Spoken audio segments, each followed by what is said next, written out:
د دین اسلام د خدمت یو کارخانه ده. کارخانه کې مختلف قسمه مالونه تیاریږي. مدرسه کې قسم علما هغه تیاریږي. زمونږ د جماعتونو آبادی دا د مدارسونه ده. زمونږ د دعوت د میدان کاغذ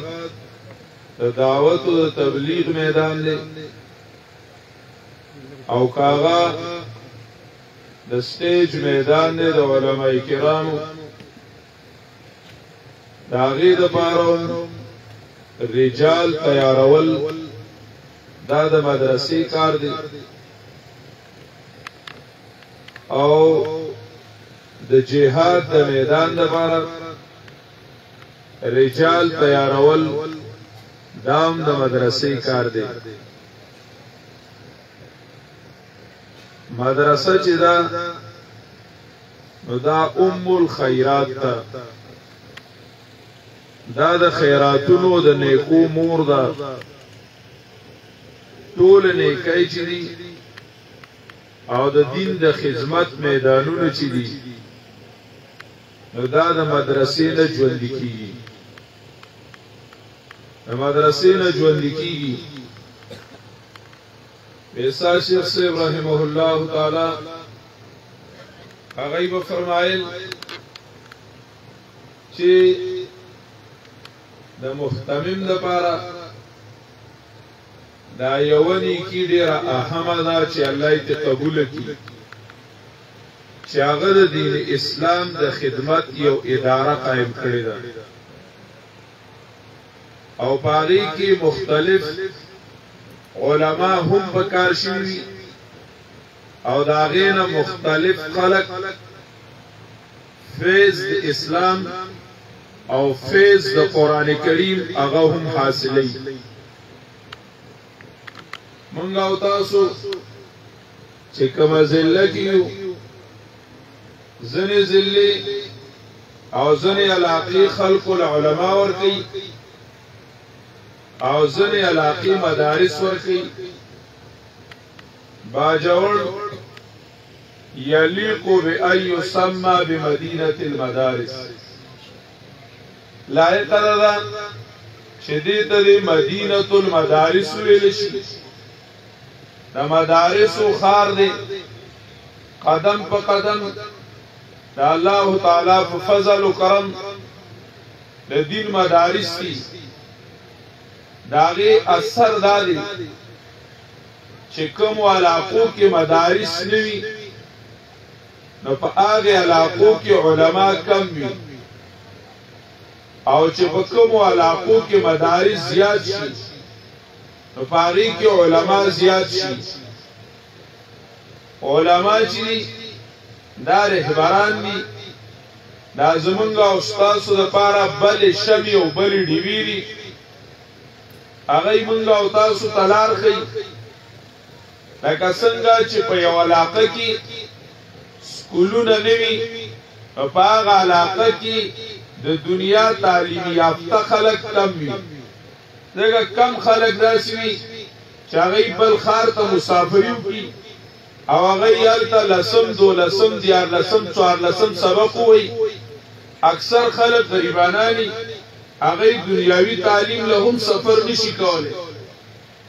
خلک بے تعلیمه پاتې شي. دغه شان چې کومه علاقه کې مدارس نوي نو د هغه علاقې خلک د دین نه لري پاتې شي. دې وجنه قران کریم د اعراب مبارک ویلي الاعراب اشد كفرا ونفاقا واجدر الا يعلموا حدود ما انزل الله على رسوله. داغي وجه عالمان دا ذکر کوي چې هغه د مجالس علمیونه لري پاتې شي. د مجالسو د علم نه عرب لري پاتې شي. د دې وجنه هغه کې علم کم وي نو مدارس په یو ځای کې ډېرېدل دا د علماو ډېرېدل دي مدارس ډېرېدل دا د دین اسلام ډېرېدل دي علماء کرام د تاریخ او نباز عالمان د زمانه هغه دا ذکر کوي چې د اسلام باندې مختلف حالات تیر شوي دي د عروج او د زوال په اسلام باندې مختلف حالات تیر شوي دي داسې حالات په اسلام او په مسلمانانو راغلي دي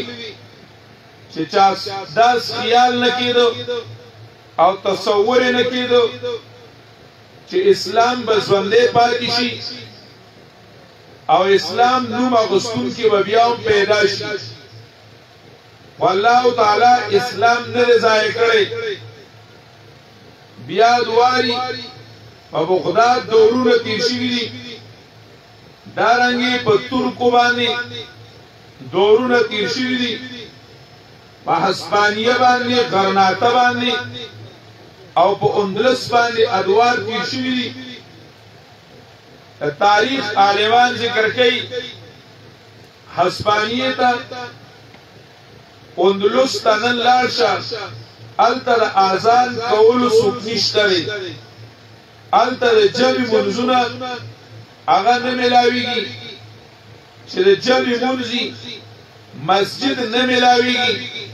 جمعات نشته دی هلته اسلام مسلمان حالات رالل نو هغه ځای کې د اسلام شعائر ختم شو دغه شانتي حالات بلکې د دې نه سخت حالات په هندستان باندې رالل چې مغلیه سلطنت هغه ختم شو انګريز راغی په هندستان باندې قابض شو هغه انګريز په هسپانیه باندې قابض شو په اندلس باندې قابض شو نو د اسلام شاعر ختم شو د اسلام اثرات ختم شو مونږ نن ځان له سود کوي نو هغه په بیٹک کې کوي په حجره کې کوي د جمعات نشته دی آزان نشته دی وا کی فضای ترسته آزا کو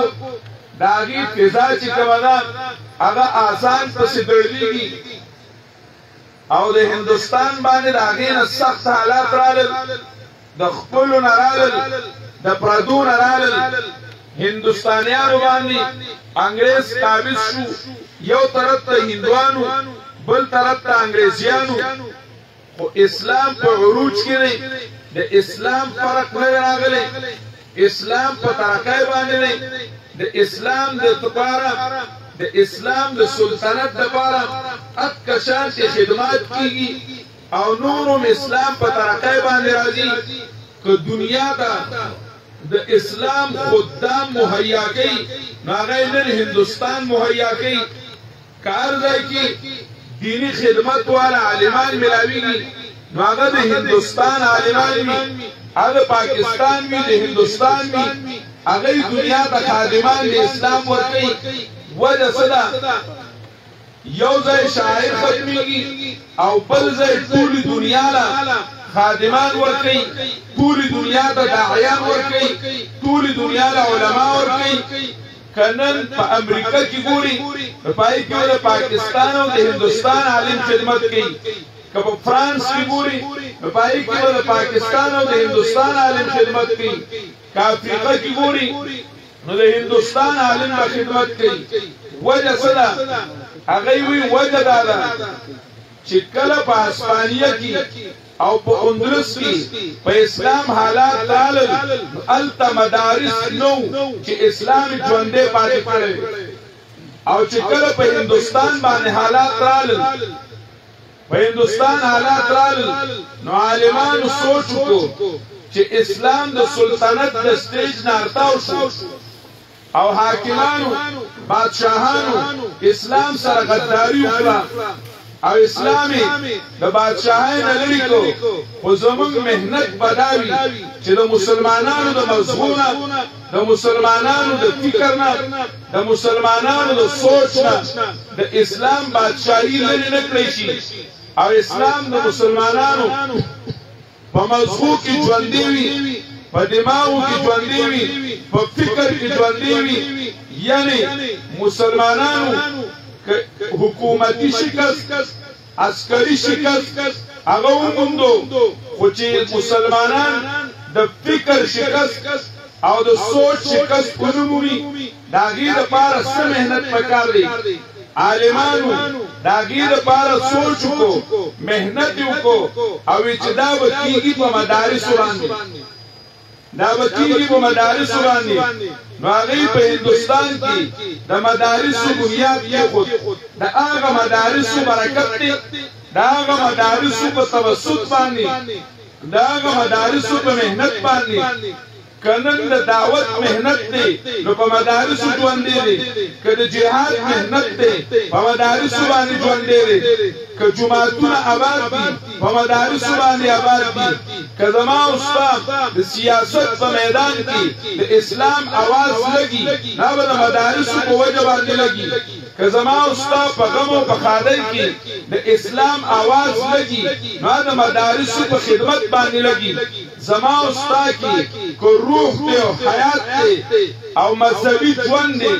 دینی زندگی ده نو هغه د وجه د مدارسو نه ده هغه مدارسو په وجه باندې ده که دا مدارس خدای مکه یو طرف ته شي موږ او تاسو نه داسې شوه لکه زموږ او ستاسو نه روح واغېستلی شي په اوسني وخت کې د مدارسو اهم ضرورت دی چې کله عالمان وي بادشاهان مسلمانان وي او کله دور د اسلام د بادشاہت وي او اسلام حاکم وي نو چې بیا بادشاہ کوم ځای کې اجازت ورکړي هغه ځای د مدرسه جوړ شي چې چاله ورکړي هغه ځای د جوړ شي ضروري نه ده چې هر ځای د مدرسه وي او هر ځای د کار وي خو چې کله اسلامي مملکت ختم شو اسلامي حکومت ختم شو دا ذمہواری ټوله د علماء کرامو په اوږو باندې راغله د عالمانو په اوږو باندې راغله نو اوس عالمانو له پکار دي چې کوڅه په کوڅه کلی په کلی مدارس آباد کړي چې ناخبره مسلمانان د هغې مشن نه خبردار شي د اسلام د خدمت نه خبردار شي د اسلام د محنت نه خبردار شي تاریخ د اسلام هغه چې ژوندی دی په مدارسو ژوندی دی نبي علیه الصلاة والسلام که یو طرف ته جومات جوړوي نو بل طرف ته مدرسې سره څه برابادېږي د اصحاب صفو څه برابادېږي او باغی کې طلباء کرام صحابه کرام هغه سبق وایي پراتوی باغی کې نبی علیه الصلاة والسلام د خپل نواسو